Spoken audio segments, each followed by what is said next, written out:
The hospital room was quiet except for the soft beep of a monitor somewhere near the wall. Wina lay in the bed, pale against the white sheets, her hand resting near the edge where Jungkook sat in a stiff plastic chair, close enough to touch her but not quite touching. Neither of them spoke for a long time. Then Wina turned her head toward him.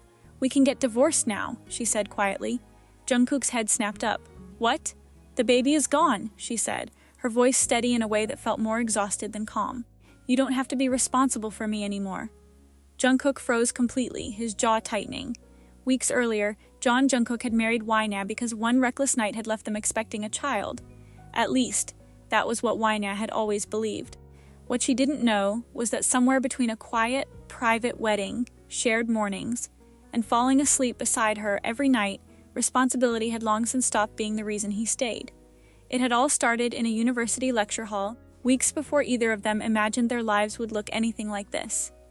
Professor Lin dismissed class with her usual brisk nod, and the room dissolved into the familiar chaos of zipping bags and scraping chairs. Rose stood at the front, holding a stack of decorated invitations, beaming. "It's my birthday next Friday," she announced. "Everyone's invited. We're renting out the top floor at Orem. 7 o'clock.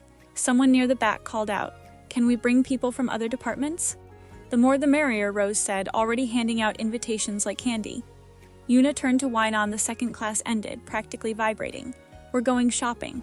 "For what?" Wina said, already resigned. "You own an entire boutique's worth of dresses." "I've worn all of them," Yuna said, as if this were an obvious tragedy. "This is a graduating class party, Wina. We need something new. I could just wear something I already have." "You own exactly 4 dresses and 3 of them are the same shade of navy," Yuna said. "Meanwhile, you'll spend 400,000 won on a first edition book without blinking." Wina couldn't really argue with that. She came from one of the wealthiest families in the country, and yet somehow her idea of a splurge was a rare novel rather than a designer dress. Her personal library took up an entire spare room in her parents' house. Her closet, by comparison, was almost embarrassingly modest. There was a reason for her caution beyond simple preference. 2 years earlier, she had dated a senior for nearly 5 months, only to overhear him joking with his friends about how convenient it would be to marry into her family's fortune. She had ended things within the week, and since then she'd promised herself she wouldn't date again until after graduation, when she could actually trust that someone wanted her and not her name. Across campus, in the engineering building, Minjun was making his own case to a much less enthusiastic audience. "Rose's party Friday. You're coming," Minjun said, dropping into the seat beside Jungkook. "I have a project due Monday," Jungkook said, not looking up from his laptop. "You always have a project due. Come on, we haven't gone out in weeks. Who knows, maybe you'll actually meet someone interesting for once." Jungkook gave him a flat look. "I'm not interested in meeting anyone." "That's what makes it funny," Minjun said. "Half the girls on this campus would kill to hear you say 2 sentences to them, and you'd rather talk to your laptop." Jungkook didn't dignify that with a response, but after a long pause he closed the laptop. "Fine. 1 hour. That's all I ask," Minjun said, grinning like he'd already won. Neither of them expected the party to change anything. Neither of them was looking for it to. That afternoon, Wina stared at the dress Yuna had picked out, draped over her bed like an accusation. It was black, knee-length, with thin straps and a neckline more daring than anything currently hanging in her closet. "Absolutely not," Wina said. "You'll look amazing. I'll look like I'm trying too hard." "You'll look like a normal 22-year-old for one night instead of someone's future CEO, Yuna said. "One night won't kill you." Wina sighed, picked up the dress, and disappeared into the bathroom to try it on anyway. The club that night was loud, packed with students from half a dozen departments, colored lights sweeping over a crowded dance floor. Yuna vanished toward the music almost immediately, dragging 2 other classmates with her. Wina found a quiet booth near the edge of the room and ordered a drink, content to people watch rather than dance. That was where Jungkook first noticed her. He'd recognized the name the moment Minjun pointed her out. Park Wina, business student, one of the wealthiest families in Seoul, quiet reputation, rarely seen at parties like this. He'd never given her much thought before tonight. Now his eyes kept drifting back toward her booth, and he found himself irritated at his own inability to stop. She looked different outside the lecture hall, relaxed in a way he hadn't expected, the black dress catching the light every time she shifted. He told himself it didn't matter and looked away. He found himself looking back within the minute. Several drinks in, both of them had softened considerably, the tension of the crowded room fading into something looser, easier. Jungkook eventually crossed the room and slid into the seat across from her. "Sitting alone?" he asked. "The dance floor's too loud for me," Wainan said, and then, with the particular bluntness alcohol tends to produce, added, "You're really handsome, you know that?"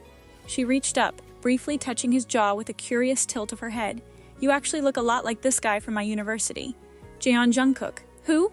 he asked, fighting a smile. "Jaeon Jungkook," she repeated, "engineering student. Everyone talks about him. Never actually seen him at a party though, so it obviously can't be you." Jungkook let out a quiet laugh. "I am Jungkook." Wainan blinked at him, then squinted.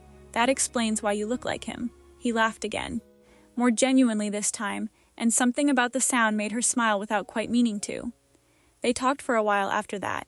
Nothing important, just easy back and forth that neither of them examined too closely. Eventually the conversation slowed, and the space between them felt smaller than it had a few minutes earlier. "Can I kiss you?"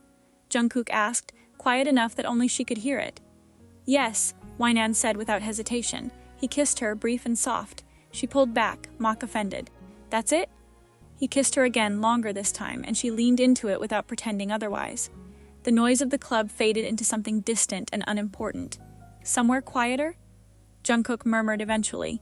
"Are you sure?" she asked, searching his face. "Are you?" he asked back. "Yes," she said. He took her hand and they left the crowd behind. Wainan woke the next morning with a headache pounding behind her eyes and unfamiliar sheets tangled around her legs. It took several seconds for the room to come into focus, and several more for her to register the person sleeping beside her. Jungkook. The memories came back in fragments, and her stomach dropped with each one. They barely knew each other. They'd been reckless. Their families were exactly the kind of families that noticed things like this. And she sat up sharply, if she got pregnant. Jungkook stirred beside her, opening his eyes slowly before going very still, clearly running through the same realization. "How did we let this happen?" Wainan said, mostly to herself, pulling the sheet up around her. Jungkook didn't have an answer, and for once, his usual composure looked genuinely shaken. "What if I get pregnant?" she said, voice tight. He met her eyes, serious in a way that surprised her. "If that happens, I'll take responsibility." "I'm going to remember you said that," she said, already reaching for her dress.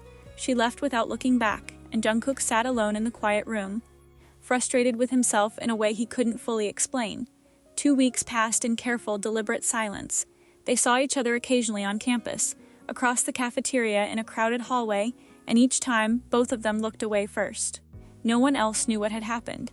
Jungkook found himself thinking about her more than he wanted to admit, catching himself watching for her across the quad, once even typing out a message before deleting it entirely. Wainan tried just as hard not to think about him, with roughly the same amount of success. It was during a study session in the university park that everything changed. She and Yuna were spread out on a blanket, laptops open, working through a group project neither of them particularly cared about. Wainan pushed her sandwich away untouched, her face several shades paler than usual. "You okay?" Yuna asked. "You've barely eaten anything all week. Is your period just being annoying again?" Wainan froze. She started counting backward in her head, dates rearranging themselves into something that made her blood run cold. Her period should have come nearly 2 weeks ago. "I have to go," she said abruptly, already gathering her things. "Wait, what?" "I just remembered something." "I'll call you later," Wainan said, already halfway across the grass. At home that evening, she bought 3 different pregnancy tests, because one result felt too easy to doubt, and 2 felt like a cruel coincidence. Her hands shook as she waited, staring at the bathroom tile, counting seconds that felt like hours. She looked down. All 3 showed the same result. Wainan sat on the edge of the bathtub and cried, not just from fear, though there was plenty of that, thoughts of her parents' expectations, her unfinished degree, the entire life she'd carefully planned suddenly rearranging itself without her permission. But somewhere underneath the fear, she found something steadier. She wanted this baby. And she needed to tell Jungkook. She found him the next morning in the engineering building lobby, and asked if they could speak somewhere private. He followed her to a quiet corner near the stairwell, without a single question. "I'm pregnant," she said, holding out the tests with a hand that hadn't quite stopped shaking. Jungkook stared at them, and for a moment his usual composure cracked completely, shock flashing openly across his face. Then slowly it settled back into something calm and deliberate. Okay, he said. Next week, I'll come meet your parents. Wina blinked. What? We'll get married, Jungkook said, like it was the most obvious solution in the world. Do you believe me? She asked, needing to hear it. Yes, he said immediately. You believe the baby is yours? Yes, he said, without a flicker of doubt. What do we even tell my parents? She asked, panic creeping back into her voice. If you're afraid, I'll explain it to them myself, he said simply. Wainan walked away more confused than reassured, certain of only one thing. Jungkook was doing this because he felt it was his duty, nothing more. Her parents' reaction was exactly as difficult as she'd feared. Disappointment and anger colliding with the reality of a situation that couldn't be undone. But the pregnancy existed, and Jungkook had accepted responsibility without hesitation, and eventually both families settled on the only practical solution. A small, private wedding, close family only, with a larger celebration promised once they'd both graduated. Wainan didn't invite Yuna, or anyone else from campus. She wasn't ready for the questions that would follow. At the wedding, her mother took Jungkook's hand and looked at him with the fierce seriousness only a mother could manage. Take care of her, she said. I will, Jungkook answered, simply and immediately. Wainan heard it, and something in her chest warmed in a way she couldn't quite explain to herself. Jungkook's apartment near campus was modern, comfortable, and far from enormous despite his family's wealth. He'd lived there alone for 2 years. Arrange things however you're comfortable with, he told her, setting her suitcase down in the hallway.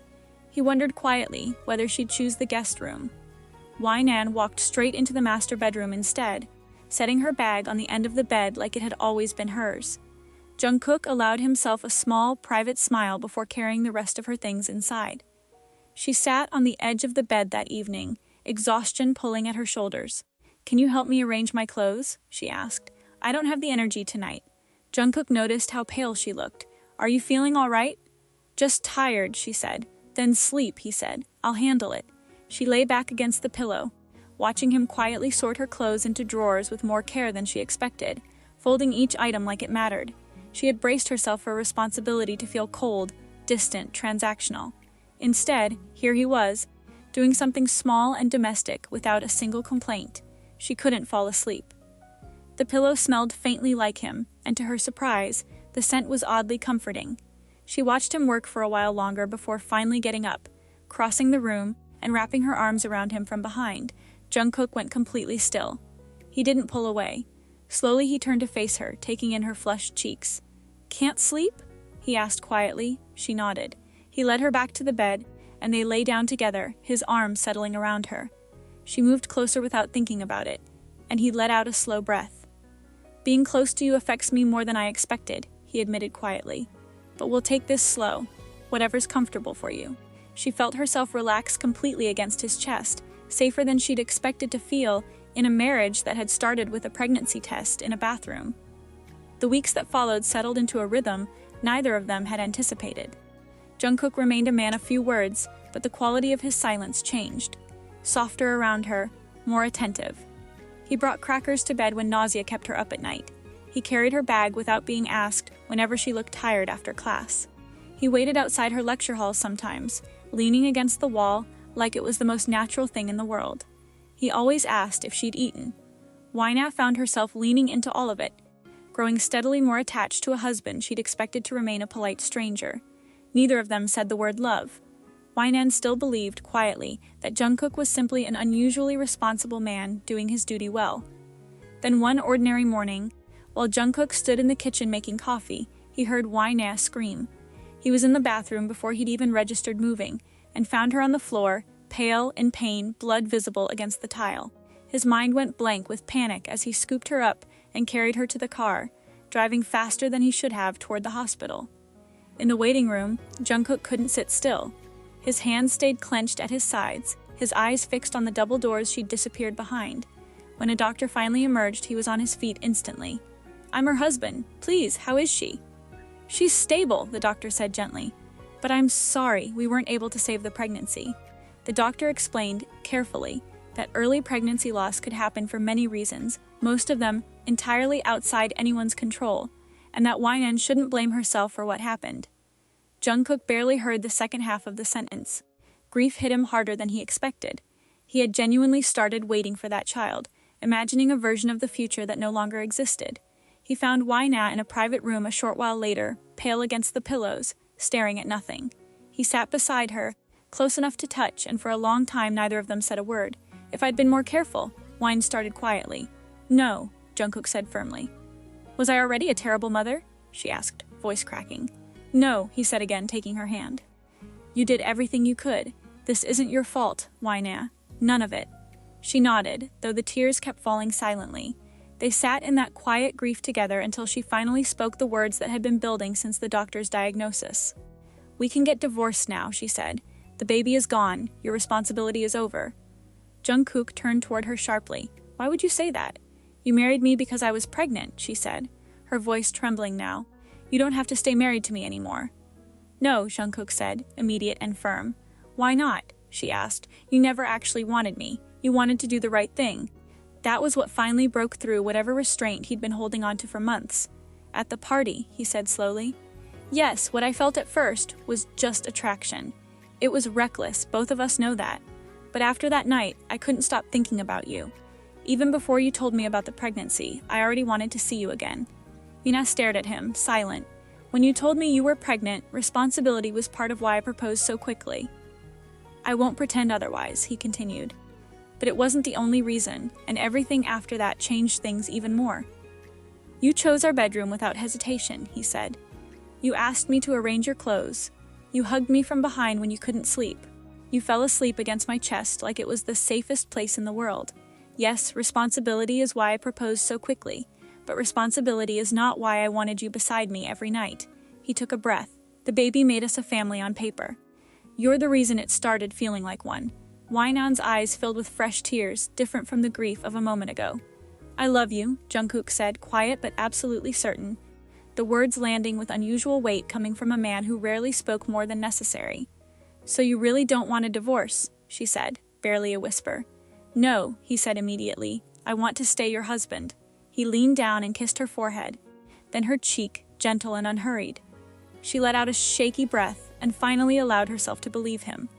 For the first time since the wedding, she understood that the marriage no longer depended on anything they'd lost. "We don't have to think about another baby right now," Jungkook said softly, still holding her hand. "Do you mind waiting?" she asked. "I married you," he said, "not a deadline." The words settled something in her chest that had been unsteady for weeks. A small tired smile finally broke through her tears. "I didn't know the cold Jeon Jungkook had this side," she teased weakly.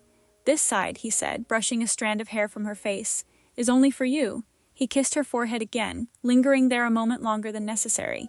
Later, once she'd been discharged and they were finally home, Wina lay beside him in the quiet of their bedroom, her hand resting in his. She had believed for months that a baby was the only reason Jungkook had made her his wife.